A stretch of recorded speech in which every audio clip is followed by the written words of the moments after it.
Sip terkejut melihat Asima. Dia berkomentar bahwa dia tidak pernah tahu ada gadis India cantik yang tersembunyi di Asima.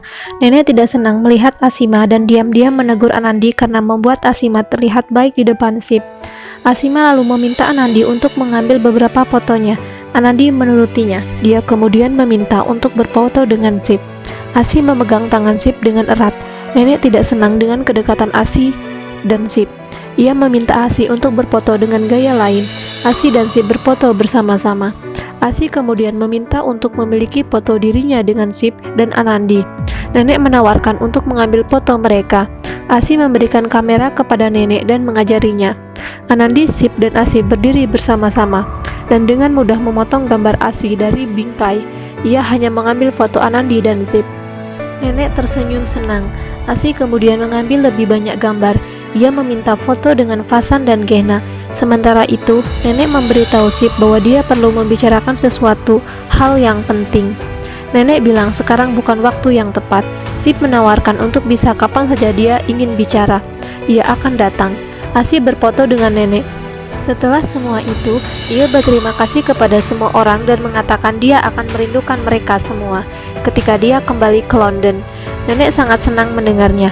Asi pergi bersama Sip setelah berterima kasih kepada Anandi dan yang lainnya. Kemudian, di malam hari, Nenek, Gena, dan Anandi berbicara tentang Asi. Anandi merasa Asi mencintai Sip dan Sip tidak mengetahuinya. Kita bisa melihat bagaimana sikap Asi kepada Sip. Nenek berteriak dan memarahi Anandi untuk tidak berbicara omong kosong seperti itu dan tidak mengatakan apapun dengan Sip tentang hal ini. Di sisi lain, di Mumbai, wawancara Jagdish di rumah sakit berjalan dengan baik, tetapi karena kualifikasinya yang belum lulus, petugas mengatakan bahwa mereka hanya menawarkan sebagai pekerja asisten dokter. Meski enggan, Jagdish menyanggupinya. Petugas mengatakan kepadanya bahwa dia akan ditugaskan sebagai bawahan asisten dokter pada hari berikutnya. Keesokan harinya, di Jaitsar, Sip dan Anandi pergi menemui beberapa penduduk desa yang menentang proyek bendungan air. Sementara itu, masyarakat sudah berkumpul yang dipimpin oleh seorang penduduk desa yang bernama Mangal Singh.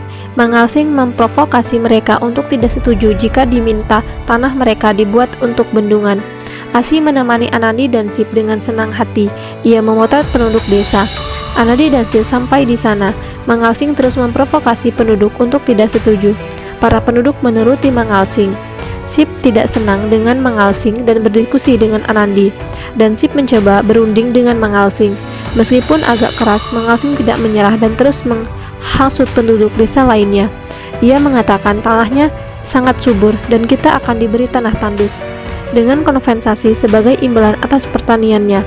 Dia menolak. Penduduk desa lainnya mendukung Mangal. Sip mulai marah dan mengatakan bahwa dia akan mengambil tindakan hukum jika diperlukan. Hal ini membuat marah penduduk desa yang mulai memberontak. Ini membuat Sip semakin marah dan dia akan mengangkat tangannya. Anandi menghentikannya. Anandi dengan tenang beralasan dengan Mangal.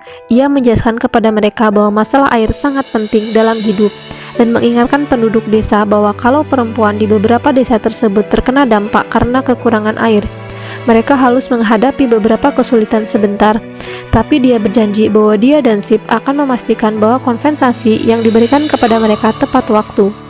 Jika tidak, mereka akan mendukung penduduk desa untuk menentang proyek bendungan. Penduduk desa tampaknya memikirkan apa yang dijelaskan Anandi. Seseorang membisikkan pada Mangal bahwa Anandi benar. Mangal akhirnya yakin dan menyadari kesalahannya dan meminta maaf kepada Anandi dan Sip. Dia mengatakan Sambu telah menghasutnya, tapi sekarang dia dan penduduk desa siap menandatangani surat-suratnya. Asi bertanya kepada Sip apakah Anandi adalah seorang pesulap, karena dia bisa meyakinkan semua orang dengan mudah. Sip menatap Anandi dengan kekaguman. Ia mengatakan bahwa dia sangat terkesan dan sekarang mengerti mengapa Anandi sangat dihormati di desa-desanya. Lalu, pemimpin undang mereka untuk makan siang. Asi tidak mengerti dengan apa yang mereka bicarakan. Anandi menjelaskannya. Semua tertawa melihat perilaku Asi. Mereka setuju untuk makan siang bersama. Di sisi lain, petugas memberitahu Gauri bahwa mereka telah menunjuk Jagdish sebagai asistennya besok. Gauri kaget tapi berpikir mungkin dia ingin mengejutkannya besok. Sementara itu, Jagdish menjual jam tangannya. Ia mendapat uang sangat sedikit. Di Jaitsar, Anandi sedang membuat roti. Asi memfoto. Sip menikmati semua ini. Ia memperhatikan Anandi dan Asi. Asi mencoba membuat roti tapi tidak berhasil. Semua orang mentertawakan Asi. Lalu tangan Asi terkena penggorengan. Anandi dengan cepat mencelupkan tangan Asi ke dalam air. Sip terus terpesona dengan Anandi.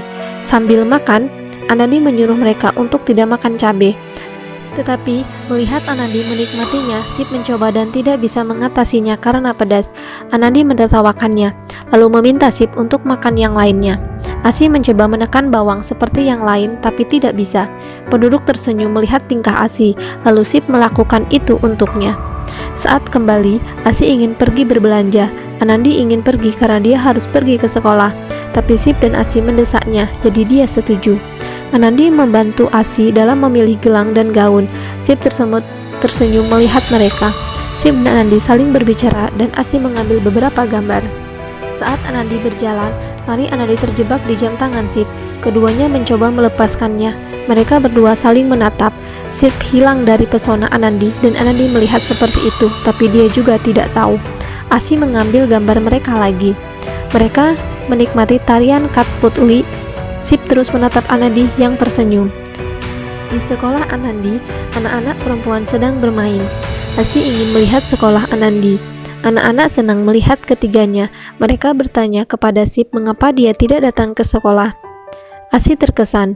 Anandi bertanya tentang seorang gadis, Jyoti, apakah dia datang atau tidak. Seorang gadis menjawab bahwa dia sakit. Kemudian mereka ingin Sip bermain dengan mereka. Tetapi Sip menjadi wasit dan mereka mulai bermain. Asi dan Anandi saling berbicara. Ia mengatakan bahwa semua suka Sip dan tertawa. Anandi menunjukkan Asi sekolahnya. Asi mengatakan jika dia tidak melihat semua ini, maka aku tidak akan percaya bahwa seorang gadis seusianya melakukan itu. Anandi memberikan semua pujian untuk keluarganya. Karena dukungan mereka, aku bisa seperti ini. Asi mengatakan ketika dia tahu tentang postingan Sip di sebuah desa, dia setuju tapi tidak sekarang. Mungkin itu akan mengubah hidupnya juga. Asi bilang dia akan segera kembali ke London. Anandi kesal mengapa harus terburu-buru kembali. Asi meyakinkan ia akan kembali untuk liburan panjang segera. Kemudian Asi memberikan hadiah ulang tahun untuk Sip dan meminta Anandi untuk memberikannya pada hari ulang tahunnya. Anandi bertanya kapan hari ulang tahunnya. Asi menjawab tanggal 25 Juli. Anandi tersenyum dan mengatakan itu sangat dekat. Asi mengatakan dia ingin memberikan hadiah sekarang, tapi sekarang aku bisa memberikannya pada hari ulang tahunnya melalui Anandi. Anandi mengatakan ia mengerti betapa penting baginya. Asi sedikit kesal dan mengatakan ia hanya untuknya. Anandi memperhatikan ekspresinya, lalu mereka berpelukan. Pada saat itu, Sip datang ke sana dan mereka pergi bersama.